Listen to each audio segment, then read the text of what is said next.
It's such a pleasure to join your class today, guys.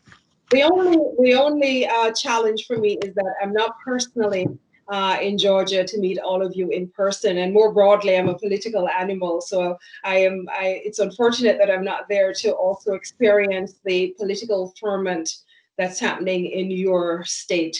But I really, really, really appreciate the fact that you guys are using my book in your MBA program. When I started to think about this book, it was really to cut through the noise on personal branding. I really felt that I was a lone voice in the dark, literally shouting atop my lungs to say that personal branding is not about social media. It is not brand marketing. It's not building a website. It's not getting lovely photos on Instagram, because a lot of the so-called gurus that talk about personal branding really start on social media. And for me, coming from journalism and as an entertainment publicist, I thought, yes, it's important to have social media, but it shouldn't be the beginning of your personal brand. Challenges is that we live in this digital environment where 3.5 billion people are using social media across the world, and that's 51% of the total global population. So there is a world out there. There is a virtual world which we can't escape. And I'm not saying that you should try to escape social media. All I'm saying is that your brand begins with yourself. It doesn't begin with the promotion of it. So I really wanted people to gain clarity. And you may notice that the book is not written in a jargony fashion. I have a couple other academic books that I love to joke to say that people don't read academic books. I didn't want this personal branding book to sound academic. I really wanted professionals and people like yourselves to be able to read it and go through the process clearly and figure out on your own what your personal brand is. Of course, I have a lot of clients who read the book and still say, oh, I want to book some time. I really want to have one-on-one sessions, and I do a lot of that. But most people can take the book and still get a lot of value from it. And I really am pleased that you guys have that value. If you see me looking over here, as I say, I have some notes over here. But one of the things I wanted to ask you guys, and that's why I wanted to see your faces, I wanted to ask you, why are you doing an MBA? Like, for example, how many of you have your own business? If you can write it in the chat, then I can look at it. How many of you have your own business, or do you want to start your own business? How many of you are in executive positions right now, or do you want to be atop the executive ladder? I'm very curious about that. I'm also curious to find out whether you feel like you're where you want to be in your career. So if you don't mind, I'm unable to see you guys right now, but if you could write that in the chat, it would be really interesting for me to know. I like to talk on the basis of the audience that I have in front of me. So I'm curious to know about you guys. How many of you are where you want to be right now? And second question, why are you in this MBA program? What do you expect to do with it when you're done? How do you feel like the MBA program can advance your career? I'd love to hear a few responses, if you don't mind.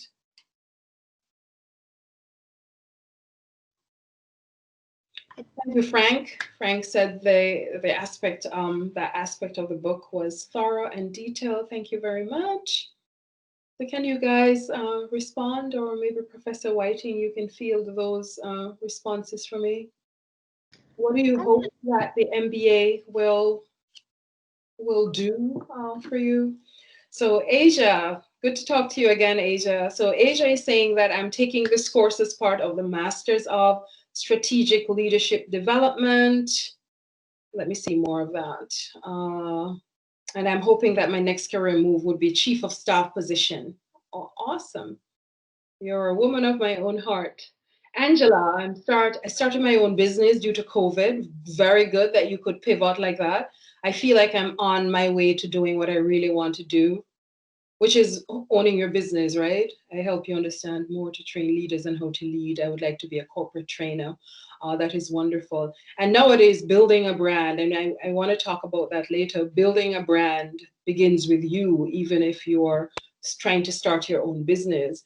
And from myself, it was such an eye-opening experience. I never really even considered myself a business person. I'm a reluctant entrepreneur. All right, so Georgia, let me just go back to Georgia's response. I am in the beginning of starting my own photography business. Congratulations, Georgia, as well as early management stages of the corporate ladder. So this book has been incredibly relevant. Thank you so much. I can't say where I want to be, but I'm getting there. The most difficult part is being 100% authentic. That is very important. And in the corporate world, really including my personal brand. Frank, let me hear what you say. Planning my professional career. I'm currently in a quasi-administrative role. I'm in the Masters of Strategic Development program. I plan to start a consulting firm and to work in academia as a business professor. Wonderful. Tiana, I hope I'm not massacring your name. I am pursuing my Master's in Strategic Leadership Development. I work as an entry-level HR professional. My plan is to get a director or higher role in diversity and inclusion. And that is a field that is in demand in this moment. And Leah, you already wrote your response here. I'm in career now in post-secondary education, but with this particular degree, you plan to move into upper level administration. For a lot of you, so it's leadership, executive leadership, or business leadership. Karen says she'd like to set herself apart from her peers. Eric is in strategic leadership. I'm looking to climb the ladder at the college I work for, and I found many aspects of the book helpful. Tiana says, I absolutely love the book. Thank you so much. Yeah, thank you guys very much for sharing that. So feel free to ask questions as I talk. One of the things I really wanted to say to you guys is that in a fiercely competitive environment now that we live in, work has changed fundamentally. And it's not just about COVID. It is the proliferation of the digital age that really altered how we do work. Now they talk about the gig economy. And, you know, when you talk about a gig in the past, we used to think of gigs only referring to the entertainment industry, but now you can create your own gigs. You can have a 9-to-5 job and you can drive Uber from 10 to 1 a.m. And so people with knowledge and with expertise, people like myself, and there are thousands of people. When you look on LinkedIn and when you look on Instagram, you're seeing thousands of people using their knowledge and their expertise to create their own jobs and to create new streams of income and to extend their value. And that also shows that there is a knowledge economy out there. So we have to find a way to adjust to the context of the economy. Otherwise, we're going to be left behind. And one of the things I realized, for me, I've always said this, that studying business was a major deficit in my education. If I had my life to do over, I would still do journalism. I was made for journalism until I arrived in the United States and realized that local journalists weren't getting paid. They were getting as less pay as I was getting in Jamaica. And so I thought, now it may not work for me here, but I believe that everybody should learn how to set themselves apart, no matter what industry they're in, and everybody should learn how to communicate what they're good at. And you know, I don't know if I like the word selling yourself, and I'll talk about that a little bit later. Now, one of the things that has emerged is personal branding has emerged as a response to the changing work environment, but not everybody is aware of their personal brand.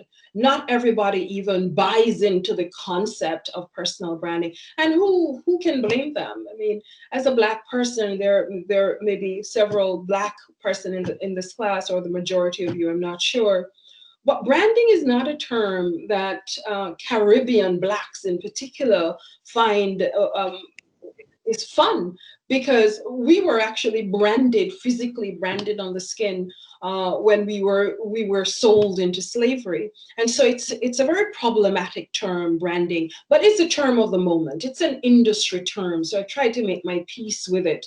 And one of the things when we think about branding, we're also, most people are thinking product branding. They're thinking of, okay, I drink a Poland spring water as opposed to smart water. I mean, that's the marketing of products. So because branding emerges out of this marketing world and this consumer-oriented world, people have a difficulty separating themselves as a person and not as a product, where they're busy selling this idea that to me is not authentic. And unless you discover what your reputation is, what do you want to be associated with? When people think of your name, when they think of the Keisha, when they think of Leah, when they think of Frank, what do you want them to think about? What do you want to be associated with? When they think of your field, they should want to think about you. You should come to mind, or top of recall, as they call it in marketing. I want to share with you a couple of emails that I got recently that got me thinking about, should we be selling ourselves or should we be communicating our value? And I have a confession. I remember when I was in college, I thought that what we should have learned in college, at least when I left and when I was working in journalism, I thought that we should have learned how to sell ourselves. I was so busy writing stories, and I could tell the brand stories of my client. I worked for 10 years as a publicist with one of the iconic reggae entertainers in Jamaica. It was a good gig. I had a lot of fun trying to, make up their brand, position their image in the marketplace so that they can succeed in whatever they were doing. And when I started to work with political parties and politicians, I was writing their brand stories, spinning the narrative that they wanted. But if you asked me what my brand was, I couldn't tell you. If you turn the spotlight on me, and even though I was a journalist and I can yap all day, even though I was in the business of talking and I could read the news, I could communicate the agenda, I could sell the narrative of the entertainer or the politician, I realized that when you turn the spotlight on me, I really felt it. I was all over the place. And I think if you read back the first chapter of my book, you'll realize that I was rambling around. I was still rambling around what my brand is. Now I'm pretty clear about it. And when I read back that story, the brand story that you probably are more aware of now than myself, I cringe sometimes because I thought it was a little bit more circular than I wanted it to be. So a lot of the emails I'm getting these days are from executives like yourself, professionals, and they are wondering, I'm struggling. How do I get this promotion? How do I succeed in the business that I'm in? And there are a couple of I'm going to share a couple of those emails. So one is from an aviation attorney, a very successful lawyer.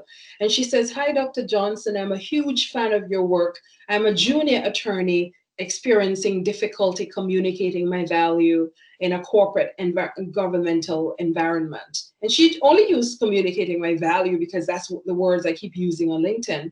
"A vacancy just opened up and I intend to apply.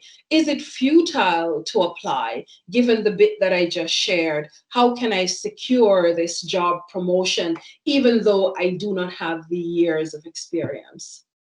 Let me ask you, I mean, you've been reading this book for months or weeks. You guys are pretty much at the end. So based on what you already know about personal branding, how would you advise this person to communicate their value? She's obviously wanting to move ahead, and you can unmute your microphone or open your video and respond. I want this to be as interactive as possible. I'm sorry to put you all on the spot, but it's just your opinion. So I'm asking, She's a junior attorney. She says that she's having challenges communicating her value. She wants this promotion that she's seeing in her industry. She's kind of a little bit unsure about whether she should apply for this position or not. She feels a little bit insecure. How would you advise her based on what you know so far about personal branding? I really appreciate those responses. You guys can get into the personal branding consulting business very soon, because literally that's what we worked on together. This was a new client. She's obviously very skilled, otherwise she wouldn't have been an attorney in the position that she is in. But many times people are not aware of what their brand is. They know that they have there's a set of skills that they have, but they're not leaning into it because they already have this position.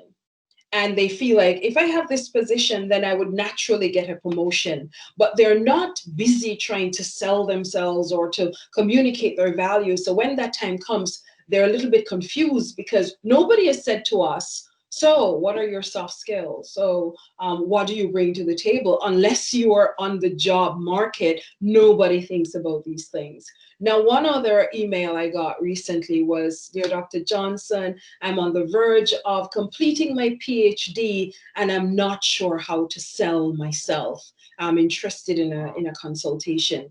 And this is one of the emails that got me thinking about this idea of selling the self.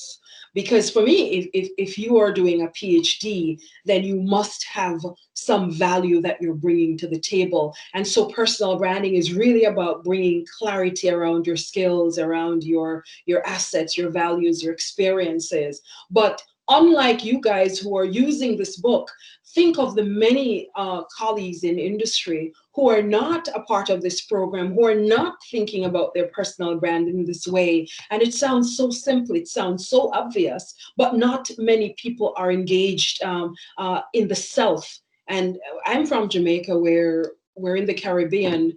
I don't know, maybe it's similar in the United States, where when you start to project yourself, they'll say, oh, you're showing off. Uh, I don't want to exert myself. One client told me last week, I don't want to exalt myself, she says. I'm not that kind of personality. And my response was, I really feel bad right now because I don't think I'm exalting myself when I position my personal brand. Your qualifications and what you're good at is a statement of fact.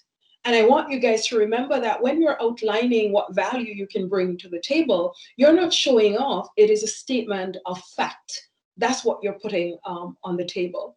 Now, one of the things I have to say is that selling for entrepreneurs and those who want to be selling is an important skill for the entrepreneur. There's no way you can escape it. But many entrepreneurs, they have a laser focus on selling their services. They're busy selling their products, but nobody knows who they are. And the future of business is personal. Now, when you look at the research, they're saying that the audience is more likely to 536% more likely to listen to the message of the CEO rather than the entity. So if you have the entity on Facebook or Twitter, yeah, people will like the stuff that you're scrolling through. There's nothing wrong with hitting like, but they really like when they hear from the leader of the organization. If the CEO is tweeting, they prefer that. And why do you think Donald Trump became so popular on social media? Because here was the president of the United States, and people knew that his tweet was coming directly from him, and the tweets were not coming from a PR person or our consultant or chief of staff. They were coming directly from him, and there's a lot of power in that. So one of the things that I want you guys to remember is that the future of business is personal. So even if you have a team of people, you have to understand what your management brand is going to be, what your leadership brand is going to be, but also how are you going to develop the brand of your team as well. And given that you guys are a part of this program, you understand now how valuable personal branding is. So you do want to have a team of people who also understand the value that they're bringing to the table. So talking to prospective customers, you want them to know what your vision is as well. You're talking to partners, you're talking to investors. So as much as anything else, and one of my friends who teaches at the business school here at RWU, he was saying to me that you're selling them your competence. As a leader and as an entrepreneur, you're selling your market or your clientele, your customer base. You're also selling them not just your products and your services, you're selling them your competence, you're selling them your reliability, you're selling them your commitment. So being able to powerfully communicate that is fundamental to success. Now let me look at some of the comments here. So Angela is saying that I was just thinking that selling or branding yourself in some cultures are viewed as being haughty. I can tell you. Can you imagine how haughty they must think I am? As a woman, I struggle with being okay with promoting myself, and it's a struggle mostly for women. There's a braggadocio that I liked about Americans before I came here and realized that my students are inherently shy.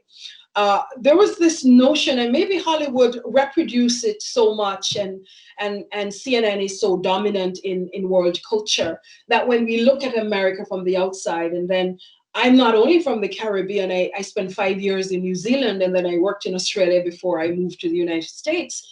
And when you're out there looking at America, for me at least, there was a braggadocio and a confidence that I saw, where even if people were bullshitting you, pardon my vulgarity, it was being done with such confidence that you are inclined to believe it, even if it's not true. But one of the things I noticed that women are a little bit more shy about who they are, about putting themselves out there. But I'm going to say this, the person who puts themselves out there, you're not boasting, you're communicating what your value is. And that's why I believe that there ought to be a fundamental difference between this selling of myself. Because selling of yourself, almost like it's a commodification of the self. I'm selling myself and putting myself out there. I really don't like it. What I think it suggests is more the communicative aspect of it. So it's about what I'm saying about myself. It's not about who I am and what I do and what value I can offer. And so many people are online and they're able to, tell you so much about who they are. But then you look, they have 30,000 followers, but you can't get a sense of what their value really is and what they're bringing to the table. So what I'm hoping that you guys will do is you have to cut through the noise yourself and focus on the thing that you bring to the table.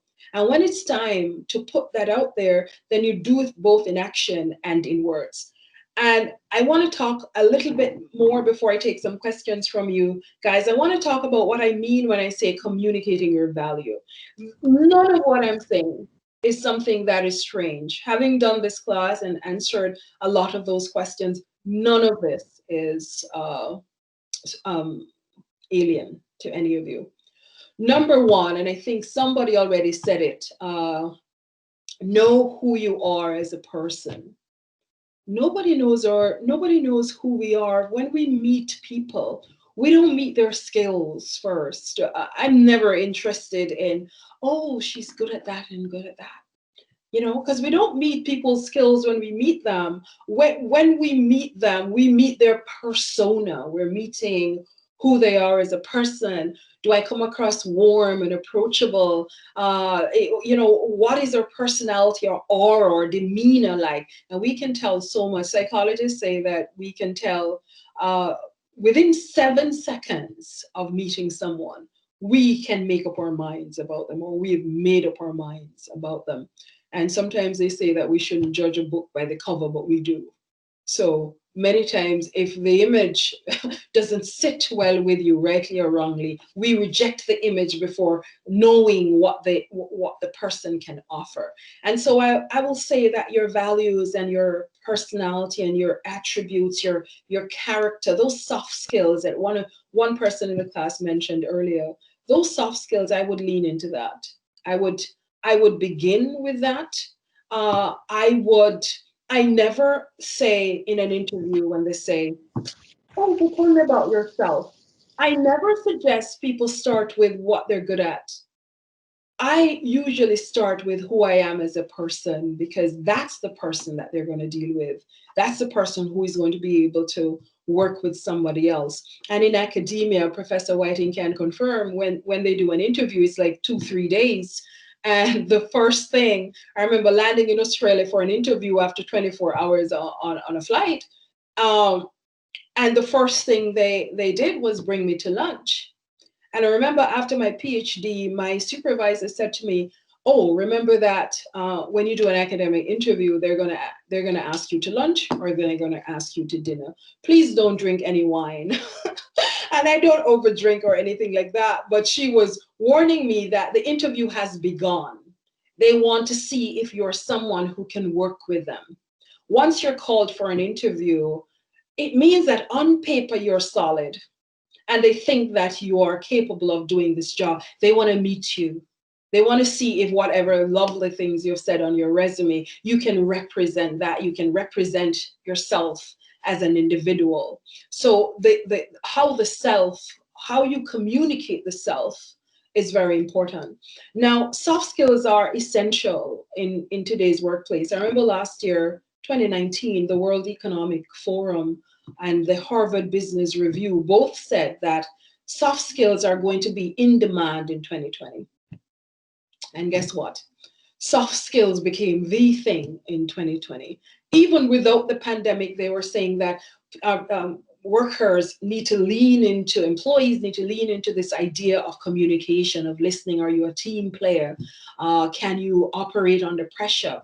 Then COVID hit, and we realized that soft skills are so essential. Were we adaptable? Could we adapt to this moment? Majority of my students, I felt, adapted really well. And there were other students who were complaining. They hated this modality of teaching, and yet everybody was on FaceTime at night. So if you're on FaceTime at night, why can't we FaceTime about awesome stuff that you're meant to learn? And so adaptability, I had to put it on the front of my syllabus, that when Charles Darwin talked about the survivability of the species, he said that it wasn't the strongest or the most intelligent of the species that would survive. It was those that could adapt to changing circumstances, to difficult dynamic situations. People lost their jobs. Some people had to pivot to find new ways of surviving this pandemic. Some people had to operate under pressure. And I think for me, that is strength. That is the power of when I talk about personal power, I think that's what it is about. When a client would say, "I will give 100% commitment," the same commitment and the same energy that I would give at 8 o'clock in the morning, it's the same energy I would give at 10 o'clock at night. For me, that's soft skill. That shows that you can bring something to the table. And I believe that you guys should lead with that. Always lead with your soft skills and who you are as a person. And somebody said it in the chat earlier, taking stock. You know, when you say doing that research, taking stock of what your skills are. And this is something you guys already learned. This is not even new. Taking stock of the things that you do well. Yes, you may do 6 things very well. These are tangible occupational skill set that you have. But what is that one thing that you think you could do with your eyes closed? So that the other people who come to the table, they are good as well. They have a degree in leadership. They have this MBA as well. They're going to turn up with the same set of skills. What else do you bring to the table? What do you do better? What are you good at? And as I talk about that, I also have to mention crossover skills. I always prefer to look at not what you want to be, but I stopped asking my niece and nephew what they want to be. I said, "What skills do you want to develop?" So they're 17 and 18. They just started UConn. So I said, what do you want to be? And so I decided to stop asking them that question as they got older. So now I ask, so what skills do you want to have? And so one of them said, I don't know what you mean. I said, what skills do you want to have? What do you want to use in the future? He said, oh, plane flying skills, which I thought was quite hilarious, but at least he was working with this branding project I had them doing. So taking stock of your skills also means taking stock of your crossover skills. What are these skills that you can take in any industry? Say you were to lose your job and you have to operate in another environment. You have to start writing down those skills that you think, it doesn't matter if I don't get a job in my industry, at least not yet. What skills can I use right now that I can sell the skill to a particular employer? And I think that's critical for you to do. And for many, many people during COVID, this is how they pivoted. They realized that, I don't have a job anymore. Technology has always crushed jobs. I mean, losing your job is not new. Technology has cost a lot of jobs. But here we are in this digital world using our technological skills. And a lot of people have found that they can create new streams of income using this technology that they were afraid of in the beginning. Also find your point of differentiation. If 12 MBA students turn up for the same leadership position, what is going to make you different? And when I asked a client this the other day, and he has a top position, like really strong position, and he was telling me that he went to Harvard. I spoke to another lady, and she told me she went to Harvard. And I said, what is this thing with Harvard? It doesn't sell you well. To me, the brand, you can work for Emory and you think, wow, this is wonderful. This is a great organization. It redounds to my brand. It does something good for me. But 100,000 people have had a Harvard degree throughout history. So what else? What else beyond your qualifications can you point to that make you exceptional, that makes you stand out in this field? What do you do different? What else do you bring to the table? Do you bring a new approach? Do you bring a new perspective? Do you have new ideas that you can bring to the table? The next thing is, what problem can you solve? I've asked this in the book, and I'm going to stop talking in a minute. I'm just going to talk a couple more things. You have to solve something. What problem? And you have to think about your industry. Each industry that you want to work in, what's the biggest challenge that you find in that industry? And what role can you play? And I ask it somewhere, maybe page 51. What role can you play in the resolution of that problem? Never only articulate what the problem is. Always offer a solution. And I was mentored by a former Jamaican prime minister who you couldn't just analyze the problem. He wouldn't take your conversation unless you had the solution. Even if it's not the solution they go with, at least you're thinking outside the box. And it's so important for you as a way of communicating your value. You're not just analyzing or stating what the problem is, you're offering a solution, even if that solution is not the one that they run with. That's okay. It means that you're a thinker and you're adding value to the team. Performance is also critical. You cannot just say what you're good at. It's not enough to sell yourself in a communicative way. It's also important to act. Your brand is manifested in action. It's what people see you do consistently that really and truly, you could talk about your brand all day and we're like, she's just a show off. But if you're delivering value, if you're literally, people are observing that you're doing your thing, then that works. But one of the things I should caution you guys about is that, and this happens across industry, and when you guys become leaders, you also have to look for this on your team as well. There's a set of people who perform well. They're the quiet leaders. They are the quiet workers. They do all the work. They deliver on time. They do excellent work, but you never see them. you literally will forget that they were in the room. And for me, the worst thing is that you can be in a room and people forget that you were there. That's the worst thing, I think, becoming so invisible. And a lot of professionals say, well, my work speaks for me. It doesn't. Your work doesn't speak for you. It should. It should. We want it to speak for you, but it is not enough. Work is very important to demonstrating your brand. Bold action is always good. Showing that you can offer value, that's always good. But what if nobody knows that you're quietly doing this thing?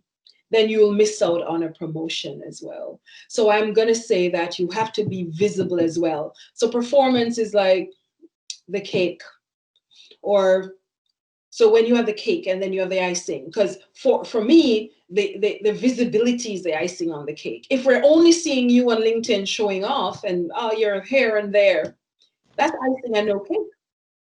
So we want to give both the icing and the cake. And as a diabetic, I should not bring any cake or icing, but I am letting you guys know that performing and acting and doing well is great. But you also have to make sure that you remain visible, that you're not loud. You don't have to be the loudest in the room, but you have to demonstrate some visibility. You have to agree to chair a meeting, agree to do a presentation, show up on time, lead a project, write a report. And sometimes you can do that offline as well. Contribute to your industry, contribute to a community project. You have to be visible in some way. It is not enough to just be a worker.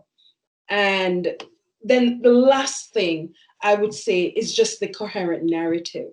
Because once you've done the work, once you've taken stock of your skills, and all of you have done that in this class, and I congratulate you for going through that excavation. And it's very difficult sometimes to think about the self in that way, but you guys have done that. And the last thing you should be thinking of is, how do I build a coherent narrative? How do I communicate that?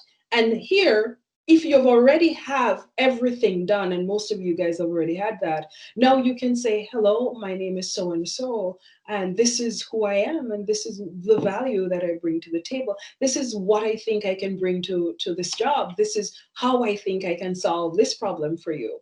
You are having a different conversation than you would in the past. I'm going to stop now and take some questions from you, because I yapped more than I expected to. So I'm happy to take some questions, or if you have comments, I'm open to that as well. My mother is like a serial entrepreneur, and somebody in the group said that they have a baking business. My mother, it was the That was me. oh, it was tomorrow. My mother was a top baker in a rural village in Jamaica. I mean, literally, I went home a couple years ago. In December, the former Prime Minister of Jamaica was having a book launch, and I went home for that because he was a great mentor. And my mother had 50 cakes, and this was just the beginning of the business, because at Christmas she would get all these orders.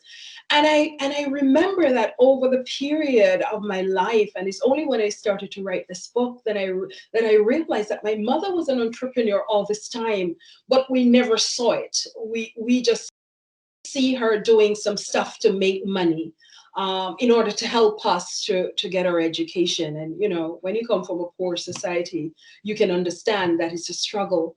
And when I look back and I was thinking about all of that, I realized that she had a shop, and she was selling clothes at one point. She was doing baking goods, and she was selling ice cream. We were eating all the ice cream, though. I'm telling you, we destroyed that woman's business. And I felt that after a while, she did her high school diploma. You guys call it in the United States, we call it CXCs. She did that when she was 60. So she went to high school evening classes with 16-year-old students, and she sat there and got those things done, because she didn't get to do it when she was trying to raise us. And she also went back to school to do interior decorating, and then decorating the cake, kind of icing on the cake. And she's always this avid learner and this serial entrepreneur. And I felt that if she had the knowledge, business knowledge, if she had the resources, she would have been really successful. And that taught me that you really have to return to the self. And it was not just about getting a degree. I mean, for her, education is the path to social mobility for a lot of Caribbean nationals. That's how we raise the bar and come out of poverty. But when I look back, I thought that business should have been something more primary. Entrepreneurship should have been something that we were taught. And I realized that when I left university, I still was very confused, even after a PhD. And I thought that if she could find ways of creating a source of income without any business knowledge at all, what are we doing if we could learn what our value is? How much more accomplished could we be? How much could we gain rather than seeking a job here or there? Because they actually condition Black people to look a job rather than to create our own jobs. And I think that if we were able to just return to the self and our skills and the value that we can bring to the table, I think we would create more opportunities for ourselves rather than seek to get an opportunity. I hope that answers your question, Tamara. I'm so glad you mentioned that. I had a debate on Twitter this week about this whole aspect of networking.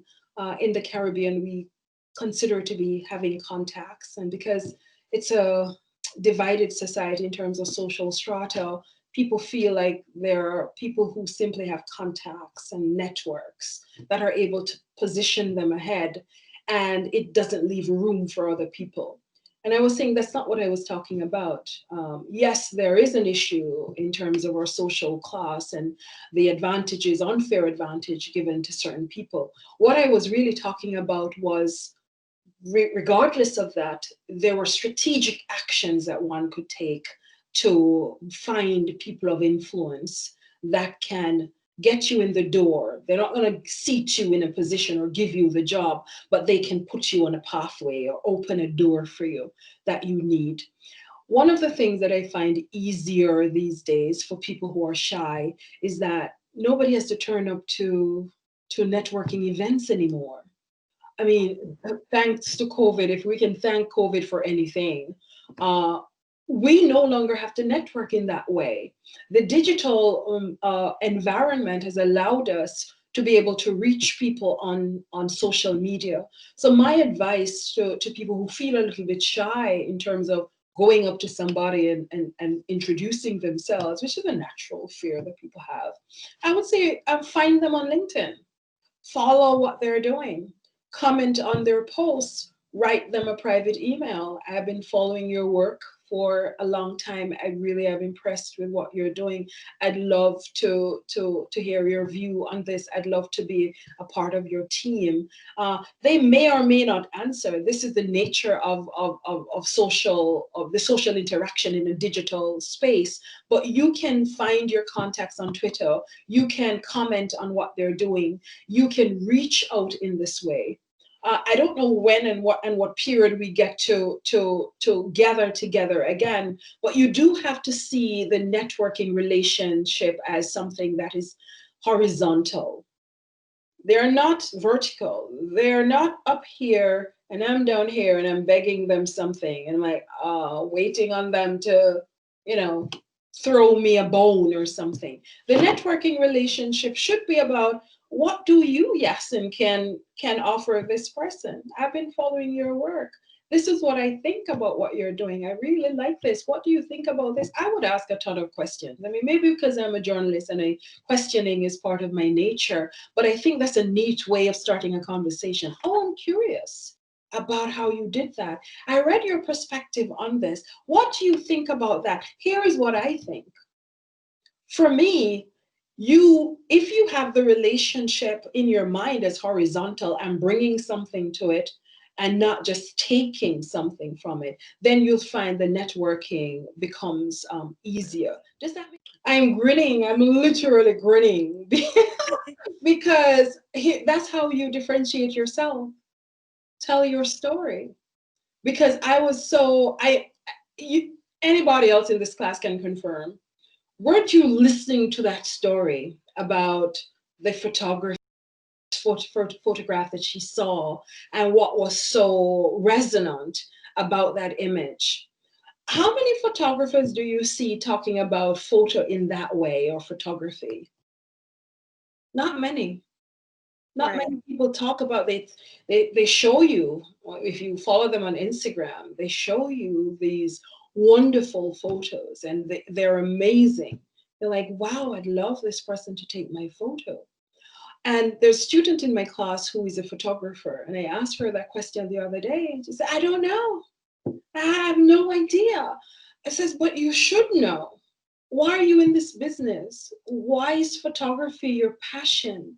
Why should we? I mean, this is the world of selfies. I mean, I saw an interview where a famous photographer, a photojournalist, said that the selfie is so insulting to him. It's not photography, and he doesn't want it to be considered photography. And I laughed out loud watching it. So these are stories, these are ideas that photographers should be talking about, but they aren't. So why don't you talk about photography? Why don't you talk about the meaning of photography? Why don't you talk about the first photo that you've ever seen? Why do you think that photography is so significant in the culture? Bring more meaning and symbolism and value to the entire idea of photography. If you're a Black woman, why don't you talk about you as a Black woman in photography? Talk about representation, talk about image, talk about what it means and why you want to reflect the self or to freeze the self in a moment in time. Isn't that a fascinating way of differentiating yourself? I registered my business last year, and I've been in business for almost 20 years. Okay. I am a reluctant entrepreneur. I always say I don't know anything about business, so I took my business for granted. I A friend of mine said you're a part-time entrepreneur and there's no such thing. I disagree. She says that you're not a serious person. And is when I moved to this country, my chairperson, I was complaining about my salary, as you do, Black people, and we're complaining about my salary. I'm like, oh my God, I'm doing all this work. And the chair of the department said to me one day, what about all of those things that you were doing in Jamaica? Why don't you offer that here? And it's that at that time around 2015 that I really started to think of myself as a service and my expertise as something that I can trade. My brother says, you have a PhD, but you have to make that work for you. So if you have all this 20 years of experience in higher education and helping students to navigate a financial pathway to success, uh, you have to figure out now, Lakeisha, okay, what am I actually giving them? What results are they getting? Focus on results because you have to get clear about what this business is about. Before you go register, get a website and get a logo, blah, blah, blah. Kind of figure out what is it that you want to offer. But think about it first in terms of the result. When I work with students, what result are they getting? What am I doing that is giving them this result? Because that's your service. That's your strategy. That's the consultancy that you're going to build.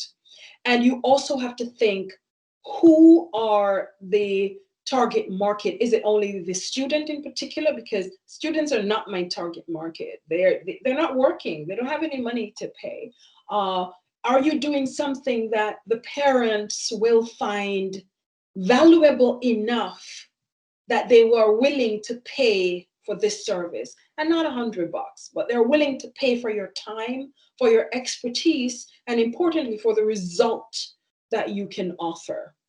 If you find that there are 3 services that you clearly offer and it brings in this result, and you can target these people because these are the folks that are most in need of this service, then you have a business plan in action. This is something that you can develop. You can start tweaking that. And it took me a very long time to come to this place because I was just doing it when I was asked. I wasn't strategizing. I didn't have a plan. You know me, I used to be on the TV. So I used to work for this politician over there, and oh, she's friends with the prime minister. She's very good at this. Let's call her. So a lot of referral. I was very fortunate that the perception that I could offer value was out there. When you're in a business, you can't rely only on that. You have to now develop a strategy and actually do market segments. Who is my market? Set a price, and then if you organize yourself in that way, the logos and registering the business, that's, to me, that's the last bit of it. It takes a longer time for women, and I think Black women in particular, to arrive at a place where they own their value enough and what they bring to the table, sufficient to charge a rate that is in line with that value. There are a lot of women who feel queasy, and not just Black women. I just think that Black women, we're in a part of a historical tradition where we're devalued. And so I think we internalize a lot of that. And so we will tend to be a little bit queasy. But women in general do struggle with offering a rate. They feel very queasy about it. But that is why I say, what is the value of what you're offering? Are you offering, what is the result that the people you're giving your service to are getting? And if they can confirm the result of it, what is the value of that product or service? I don't charge according to time. Time is finite, an hour. But if you really talk about the value of the product itself, the value of the 20 years of experience that you bring to the table, and the result that they're getting, that's 3 layers of value right there. And so you should feel confident that you know confidently that they're going to get results from this. This is not a pie in the sky. So you charge accordingly. So I hope that you don't give away your time. You can give away 30 minutes for free consultation, but I would suggest you put a rate and start to formalize the thing that you're doing. So Ashley is saying on the chat, I so appreciate this time you've given us as a 2nd generation Jamaican American. Yeah, so Ashley, I don't know if you know how to talk Jamaican. I'm just saying, I'm just testing you, Ashley. Thank you for your words of wisdom. So much to think about and exploring my personal brand and entrepreneurial endeavors. I wish you all the best, guys. I know we're a little bit over time, but it was such a pleasure having this conversation. I'm really glad it was as interactive as it is, because sometimes the only way we can offer value is not just to preach to people, but to hear where they are and see how I can weave some of what I know into that conversation. I hope I've done that here today. And if there is time, can take one more question. Do we have time, Dr. Whiting? We do, yes, absolutely. If I mean, it's been so good, so yes. So we could round it off at 6:15. So if you guys have any other questions, I'm happy to stay for another 5 minutes. Oh, Ashley says she understands Jamaican. That's very good. Very nice to meet you, Ashley. It would be nice to see you guys. Are you guys on Instagram? It would be nice for you guys to follow me, or I follow you, to see the progress that you guys are making on LinkedIn. I'm Dr. Hume Johnson on Instagram, on Twitter. I'm on LinkedIn the same way, Dr. Hume Johnson. So it would be nice for you to follow, so I can follow you guys back and see what you're doing and progress you're making. Any other questions, or shall we wrap this up?